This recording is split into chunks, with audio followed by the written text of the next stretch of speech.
ವ್ಯಯೇಚ ವ್ಯಸನೇ ಅಂತ. ವ್ಯಯದಲ್ಲಿ ಶನಿ ಬಂದರೆ ವ್ಯಸನಕಾರಕ ಅಂತ. ಅದು ಮಾತಿನ ವ್ಯಸನವೂ ಇರಬಹುದು, ಇನ್ಯಾವುದ್ರದ್ದೋ ವ್ಯಸನ ಇರಬಹುದು, ಬೇಸರದ ವ್ಯಸನವೂ ಇರಬಹುದು. ಒಟ್ಟಿನಲ್ಲಿ ವ್ಯಸನಕ್ಕೆ ಕಾರಕನಾಗ್ತಾನೆ ವ್ಯಯದಲ್ಲಿ ಇರಬೇಕಾದ್ರೆ ಶನಿ.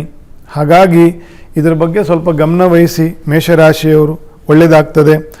ಪಿತೃಪೂಜೆಗಳನ್ನು ನಡೆಸಿ ಮನೆಯಲ್ಲಿ ಯಾರು ಅಧಿಕಾರಿಗಳಿದ್ದಾರೋ, ತಂದೆಯೋ ಅಣ್ಣನೋ ಯಾರು ಮಾಡಬೇಕೋ ಅವ್ರ ಕೈಲಿ ಮಾಡಿಸಿ, ನಿಮಗೆ ಅಧಿಕಾರ ಇದ್ದಾಗ ಅದನ್ನು ಕೂಡ ಪಿತೃಪಕ್ಷದಲ್ಲಿ ಪಿತೃಪೂಜೆಗಳನ್ನು ಮಾಡಿಸಿ, ಗೋಸೇವೆಗಳನ್ನು ಮಾಡಿ. ದೇಸಿ ತಳಿ ಗೋವಿನ ಆಶ್ರಮಗಳಿದೆ, ಬೆಂಗಳೂರಲ್ಲೂ ಇದೆ, ಬೆಂಗಳೂರು ಹೊರವಲಯದಲ್ಲಿದೆ, ನಿಮ್ಮ ಊರುಗಳಲ್ಲಿ ಇದೆ, ಮಠಗಳಲ್ಲಿ ಗೋವುಗಳನ್ನು ಸಾಕಿರ್ತಾರೆ. ಇಂತಹ ಆ ದಿನ ಪಕ್ಷ ಮಾಸದಲ್ಲಿ ಆ ದಿನ ಕೊನೆ 2 ದಿನ ಅಂತಂತನಾರು ಇಟ್ಕೊಳ್ಬೇಕು.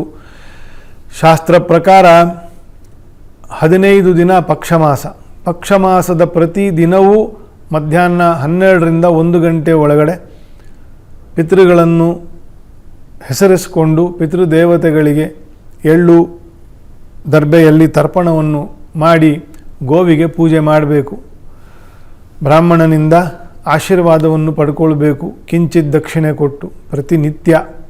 ಆದರೆ ಕೊನೆ 2 ದಿನವಾದರೂ ಅಷ್ಟನ್ನಾದರೂ ಮಾಡಬೇಕು, ಅಥವಾ ಕೊನೆ 1 ದಿನ ಚತುರ್ದಶಿ ಅಥವಾ ಅಮಾವಾಸ್ಯೆನಾದರೂ ಅದನ್ನು ಮಾಡಿ ಒಂದು ಧಾನ್ಯವನ್ನು ಸಮರ್ಪಣೆ ಮಾಡಿ ಸ್ವಲ್ಪ ಅಕ್ಕಿ, ಬೆಲ್ಲ, ಅರಳು, ಎಳ್ಳು, ದರ್ಬೆಯನ್ನು ಕೊಟ್ಟು ನಮಸ್ಕಾರ ಮಾಡುವುದು.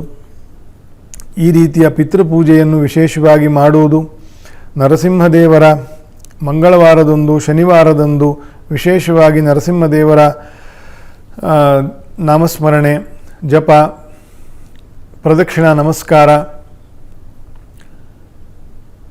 ನರಸಿಂಹನ ನಾಮಜಪದಲ್ಲಿ ಧ್ಯಾನ ಮಾಡ್ತಕ್ಕಂಥದ್ದು, ಇದನ್ನೆಲ್ಲ ವಿಶೇಷವಾಗಿ ಮೇಷರಾಶಿಯವರಿಗೆ ಅಂತ ಮಾತ್ರ ಹೇಳ್ತಾ ಇಲ್ಲ, ಎಲ್ಲರೂ ನರಸಿಂಹದೇವರ ಸೇವೆಯನ್ನು ಚೆನ್ನಾಗಿ ಮಾಡಬೇಕು. ಆದರೆ ಈ ಜನ್ಮ ಶನಿಯ ದೋಷ ಇತ್ಯಾದಿಗಳು ಬಂದಾಗ ಅದನ್ನು ವಿಶೇಷವಾಗಿ ಮಾಡಬೇಕು ಅಂತಂತ ಮೇಷರಾಶಿಯವರಿಗೆ